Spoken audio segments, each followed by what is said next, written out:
Happy healing morning po sa inyong lahat. Ako po ang inyong lingkod sa kalusugan, si Dr. Edinel Calvario. At welcome po sa inyong kinagigiliwang healing show ng bansa, ang Healing Galing sa TV. Usapang puso po ang tatalakayin natin ngayong umaga. Sa pag-ibig, nawawasak ang pusong pinagtataksilan. Medyo malalim ang hugot, ano po? Pero ganun din po ang nangyayari pagdating sa kalusugan. Maari ding pagtaksila ng ating puso ng biglaang karamdaman. Ang cardiovascular disease o karamdaman ng puso at mga ugat nito ay tinagurian pong traidor na sakit o silent killer dahil ayon sa mga pag-aaral, karamihan ng meron nito ay nalalaman lamang na may sakit sila kapag inatake na. Sa karanasan naman po ng ating panauhin ngayong umaga na si Lita, hindi niya inakalang may bara na pala ang puso niya dahil wala naman daw siyang nararamdamang kakaiba.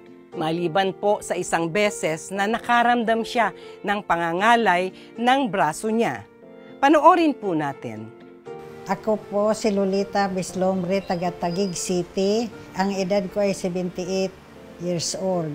Yun nga ang yung nangalay, ang kaliwa kong kamay. At sabi ko nga sa kasamahan ko doon, ako magpapacheck up sa doktor. Sabi nung kasamahan ko, lang daw yun, pagod lang daw. Eh sabi ko naman, kahit nakako kong pagod para ako magamot sa doktor. Blood pressure kaagad ako, ang BP ko is 200. Ang over 190. Maya-maya, dadalhin na ako doon sa ospital. Inangiogram ako, tinitingnan ko naman doon sa monitor, yun sabi may barang araw doon sa ko. Karaniwan na kapag may bara ang puso, maliban po sa pangangalay ng braso, ay nakakaramdam ng iba pang sintomas tulad ng paninikip ng dibdib, kinakapos na paghinga, at madali ring mapagod ang pasyente. Pero gaya ni Lita, ay posible rin pong maging asymptomatic. At makikita lamang na may problema sa test na tinatawag po na angiogram, kung saan inoobserbahan ang pagdaloy ng dugo sa mga ugat ng pasyente. Ayon sa World Health Organization, noong 2019 ay may tinatayang 17.9 million ang namatay po dahil sa cardiovascular disease at 85% ng bilang na ito ay sanhi ng heart attack at stroke. Paano gumaling ang problema sa puso ni Lita sa natural na paraan? Panoorin po mamaya sa aming kwentuhan sa Ang Galing. Sa Hiling Katanungan, mga nagtatanong tungkol sa problema sa puso ang ating pong tutugunan. At isang heart healthy recipe mula sa isang uri ng leafy greens ang ibabahagi po ni Kuya Benson sa Lakbay Kalusugan. Ano nga ba ang mga senyales na dapat bantayan para maagapan po ang problema sa puso at paano nga ba ito malulunasan sa natural na paraan? Yan po ang ibabahagi natin ngayong umaga dito lamang sa inyong kinagigiliwang healing show ng bansa, ang Healing Galing sa TV. Nagagamot po ba ang heart enlargement? Doktora, pwede po bang mag-herbal sa baradong ugat sa puso? Mga tanong tungkol sa problema sa puso ang papayuhan ni Dr. E. At isang gulay na good for the heart ang lulutuin ni Kuya Benson sa pagbabalik ng Healing Galing sa TV.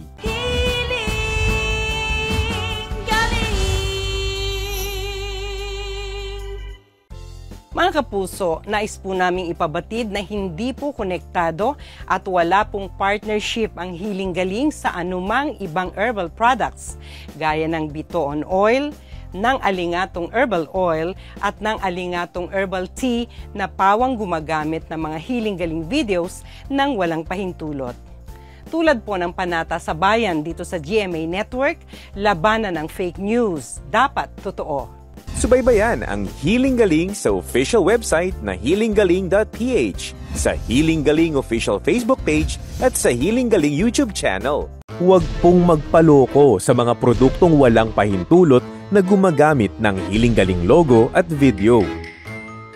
Gamitin ang galing para tama ang healing. Kilatising mabuti ang produktong binibili. bumili lamang ng original na Healing Galing products sa tama at mas mababang presyo sa authorized outlets na nakalista sa website o sa nag-iisang Healing Galing online shop sa Facebook.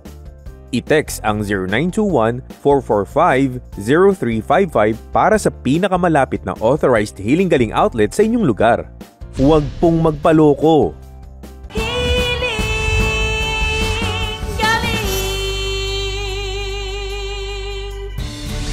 Mga tanong pangkalusugan, bibigyang kasagutan sa Healing Katanungan.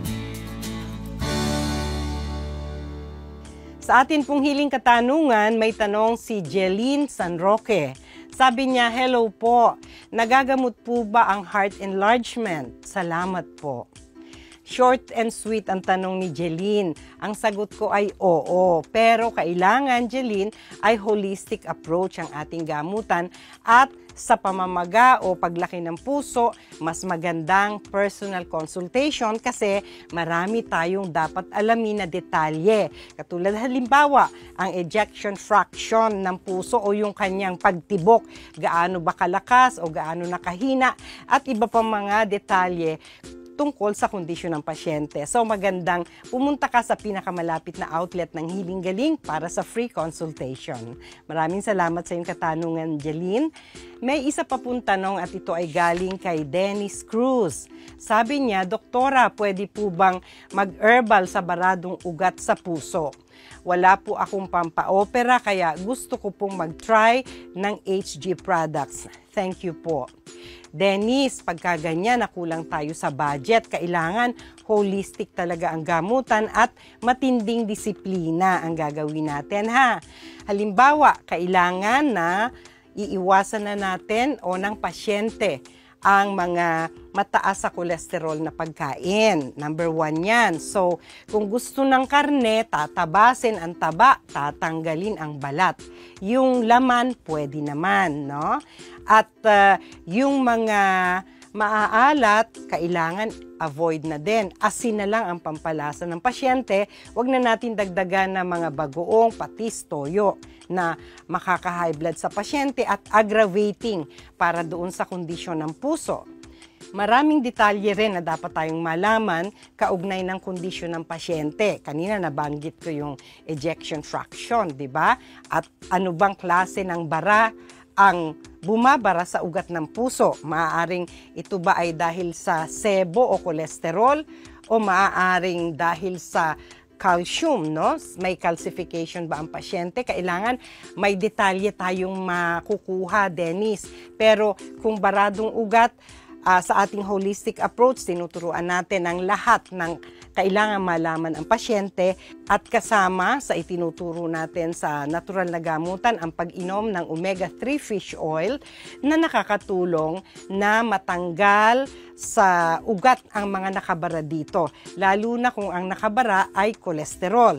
Kung calcification naman, available din dito sa Healing Galing pero kailangan ay i-coordinate. Hindi po marami ang ginagawa ko na tincture galing sa olive leaves extract na siyang katuwang namin sa pagtanggal ng calcification at iba pang mga tumitigas sa mga ugat ng ating katawan. Okay? So, sige, magkita tayo at ma-discuss natin ang kondisyon ng pasyente, Dennis, ha? Maraming salamat sa iyong katanungan. Yan na muna ang aking payo ngayon. I-instashot na ang reseta ni Doktora.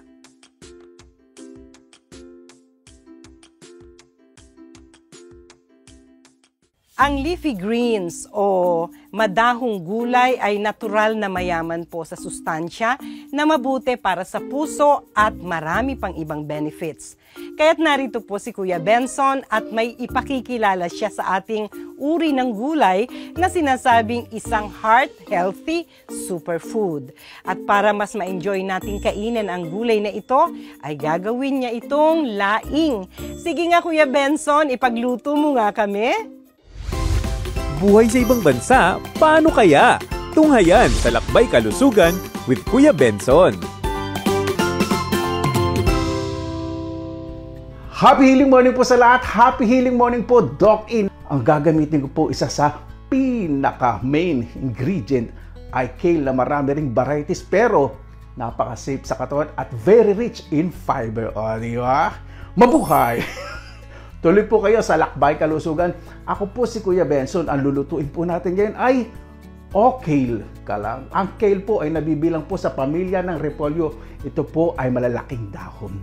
Ayan po ang itsura ng kale. Ito po ang tinatawag na curly kale. O, di ba? Pwede nyo pong ihalo rin po yung tangkay kung gusto po ninyo. Pero para sa akin, napakatigas po niya. Tatanggalin ko po yung tangkay kasi gusto po, kapag kumakain po ko ng laing, yung lambot at tinamnam ng gulay, nalalasahan ko po ng maayos. Ang ating pong mga ingredients, meron po tayong 2 kutsarang dinikdik na bawang, kalahating tasang pulang sibuyas para mas malasa po ang ating lulutuin, 1 kutsarang pino ang pagkakahiwa na luya, 1 tasang tokwa, depende po sa inyong gustong pagkakahiwa, 1 kalahating kutsara na ginisang bagoong alamang, 3 pirasong sili na hiniwa ng pinong-pino, 250 ml na kakanggata, 150 to 200 grams o depende po sa inyo sa dami ng kale na inyo pong ilalagay sa inyong laing. At 2 kutsarang mantika. Tara, umpisa na po nating maggisa. Sa medium heat, painitin po muna natin ang ating kawali bago po tayo maglagay ng mantika. Prito po natin ang ating tokwa. Golden brown na po ang tokwa. Itabi po natin sa gilid ng kawali at sunod po natin igisa ang bawang hanggang maging slightly golden brown. Pagkatapos natin magisa ang tokwa sa bawang, sunod na po natin ang sibuyas, sili at luya. Gisa po natin ng maayos para mas lumasa po yung ingredients sa isa't isa. Kapag nagisa na po ng maayos, isunod na po natin muna ang kalahati po na portion ng kakanggata at lagay po natin ang bagoong alamang. Ito lang po yung gagamitin natin pampalasa, ang bagoong alamang. Hintayin lang po natin kumulo. At kapag kumulo na, lagay na po natin ang kale ng dahan-dahan at haluin po natin ito para mas lumasa ang ingredients sa bawat isa. Ang linamnam po talaga importante sa pagigisa. At kapag kumulo na, ilagay na po natin uli ang natitirang kakanggata. Haluin po natin maayos at medyo patuyuin po natin para mas masarap. Pwede nyo na pong hinaan ng bahagya ang apoy hanggang sa medyo matuyuan po ang ating laing. Huwag po ninyong tatakpan hanggang sa maluto. At kapag medyo nanunuot na po sa sarap ang laing, pwede nyo na po itong haluin. Ayan! Handa na po ang ating kale ka lang na laing. Ayan! Ang pinakamasarap na parte. Tikman na po natin. Gusto ko po pag kumakain po ako ng laing, baho po yung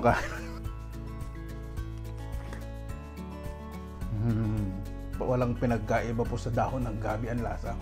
Pareho. O, di ba? Maraming gulay na pwede nating gamitin sa pagluto ng laing na hindi natin sasakripisyo ang ating kalusugan. O, napakasarap talaga ng laing. Paano po? Maraming salamat na po sa inyong oras na nilaan sa Lakbay Kalusugan. Ako po si Kuya Benson from my Finland kitchen to yours. Luto lang! Siguro ilang minutes akong nakahiga doon. Inano na akong sumakay ako sa ambulansya dahil dadalhin ako doon sa ospital. Kasi sobrang mataas ang blood pressure. May sabi ko, gusto ko nang lumabas. Hindi pa kasi yung isang araw na yun, inaniogram na ako. Sabi, yun nga may bara daw dito. Ay, ang gamot nga, ang sabi, magpa-opera daw ako. Okay. Yun kaagad. Paano nalunasan ni Lolita ang baradong ugat sa kanyang puso sa natural na gamutan? Ang galing!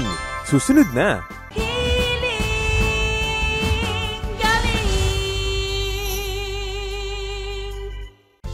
Kung kayo ay may katanungan, mag-text lamang sa 0921-445-0355 o kaya ay mag-email sa healinggaling@ymail.com. Maaari ding mag-comment sa Healing Galing official Facebook page o magpadala ng sulat sa Healing Galing Main Office sa 522 Quirino Highway near Corner Mindanao Avenue, Novaliches, Quezon City. Pinapayo ni Dr. E ang paggamit ng Healing Galing Guava Soap at iba pang Healing Galing organic soaps, gaya ng aloe vera, avocado, banana, lemon, at seaweed. Handog ng inang kalikasan.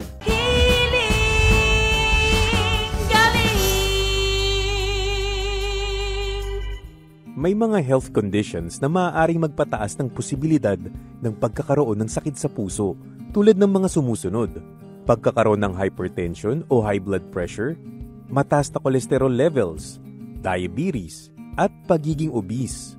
Maaari ding maging sanhi ng sakit sa puso ang ilang lifestyle factors tulad ng kahiligan sa pagkain ng mataba, mamantika at maalat, kakulangan sa physical activity, Calabasas.